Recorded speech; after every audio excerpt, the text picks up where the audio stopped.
Sir आपका पहले मैं नाम जानना चाहूँगी। मेरा नाम समीर शरद कुलकर्णी है। मैं पूना महाराष्ट्र से हूँ और मालेगांव बम विस्फोट 2008 का मैं आरोपी हूँ। 2017 में सम्माननीय विशेष एनआई न्यायालय मुंबई ने मुझे सशर्त जमानत के ऊपर छोड़ा है। इस मुकदमे को कम से कम 14 साल पूरे हो चुके हैं।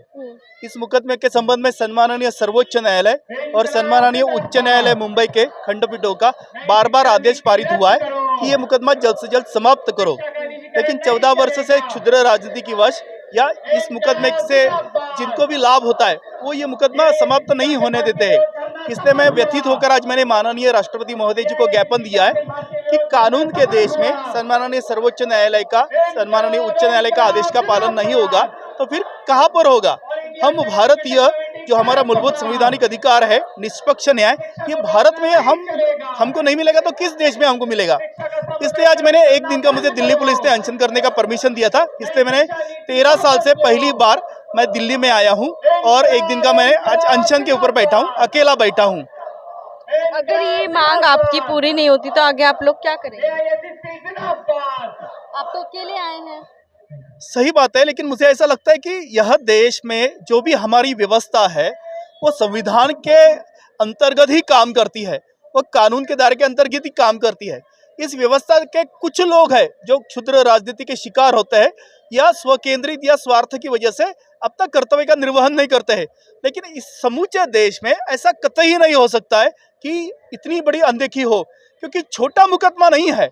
आज इस मुकदमे के जो अपराधी है वो 14 साल से बोनस लाइफ जी रहे हैं। इसलिए आज मैंने राष्ट्रपति महोदय जी को यही विनती किया है कि इस मुकदमे के जो भी गुनहगार है उनको सख्त से सख्त सजा मिलनी चाहिए, फांसी की सजा मिलनी चाहिए, जल्द से जल्द फांसी के उनको ऊपर लटकाना चाहिए, और जो निर्दोष है उनको भी छोड़ा जाना चाहिए, क्योंकि ये माथे के ऊपर कलंक लगा के अभी हम नहीं जी सकते हैं। इसलिए मैंने आज व्यथित होकर दोषी और निर्दोष का फैसला आप कैसे कर सकते हैं?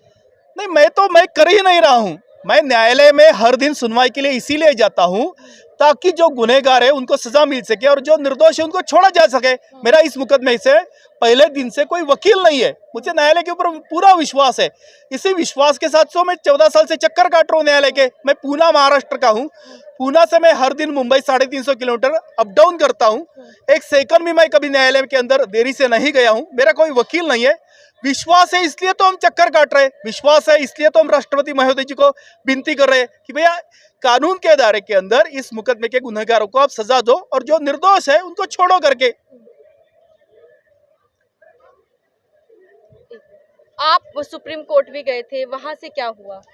2015 में सुप्रीम कोर्ट ने जो हमारा को एक्यूज है लेफ्टिनेंट कर्नल प्रसाद पुरोहित, उसका बेल एप्लीकेशन डिसाइड करते वक्त मुंबई उच्च न्यायालय को एक डायरेक्शन पास किया था कि 1 महीने के अंदर मालेगांव बम ब्लास्ट के सभी आरोपियों का बेल एप्लीकेशन आप डिस्पोज ऑफ कर दो मेरिट के ऊपर, और इस मुकदमे में एक स्पेशल कोर्ट का गठन किया जाए और ये मुकदमा जल्द से जल्द समाप्त करो। ऐसा 2015 का सुप्रीम कोर्ट के डबल बेंच का ऑर्डर है।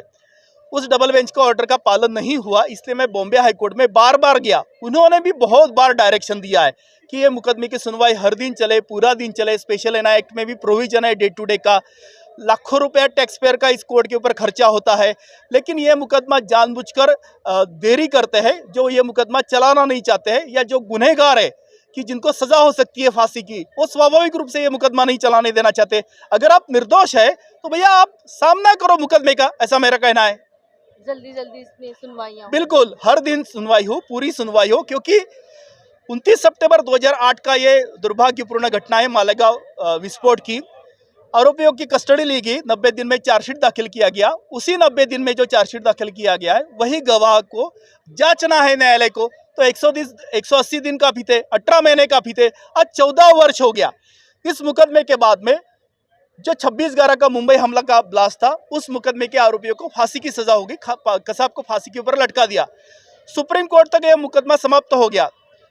समझौता एक्सप्रेस ब्लास्ट का मुकदमा समाप्त हो गया, हैदराबाद मक्का मस्जिद ब्लास्ट का मुकदमा समाप्त हो गया, अजमेर शरीफ ब्लास्ट का मुकदमा समाप्त हो गया।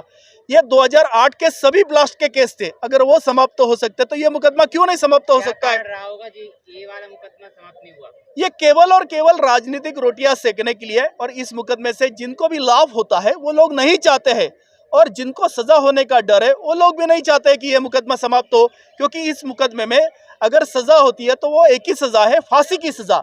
अभी जो डरपोक है, जो डरता है, वो तो चाहेगा ही चाहेगा जिसने गुनाह किया है। हमने गुनाह नहीं किया है, इसलिए हम हर दिन सुनवाई में जाते हैं, बार बार अर्जी लगाते कि हमारा मुकदमा चलाओ करके। एक सेकंड हम देरी से नहीं गए, लेकिन हम भारतीय जो निर्दोष है वो कितने वर्षों तक हम चक्कर काटे। 14 वर्ष हमने कोई त्योहार नहीं मनाया, किसी रिश्तेदार के घर पर नहीं गए, किसी को फोन नहीं कर सकते, किसी के घर नहीं जा सकते, क्योंकि ये कलंक लगा के हम कहीं पर भी नहीं जा सकते। इसलिए हमारे पास एक ही रास्ता है कि जब तक न्यायालय हमारे ऊपर का जो कलंक है उसके ऊपर ठप्पा नहीं लगाता है निर्दोषत्व का, तब तक हम सभ्य समाज में आसानी से स्वाभिमान के साथ नहीं जी सकते।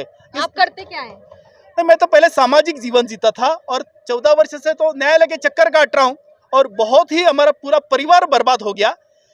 और हमें नहीं पता कि मरते दम तक हम यानी सुख चैन की जिंदगी जी पाएंगे कि नहीं जी पाएंगे, क्योंकि इसके बाद में उच्च न्यायालय है, उसके बाद में अपील में जाएंगे सर्वोच्च न्यायालय में।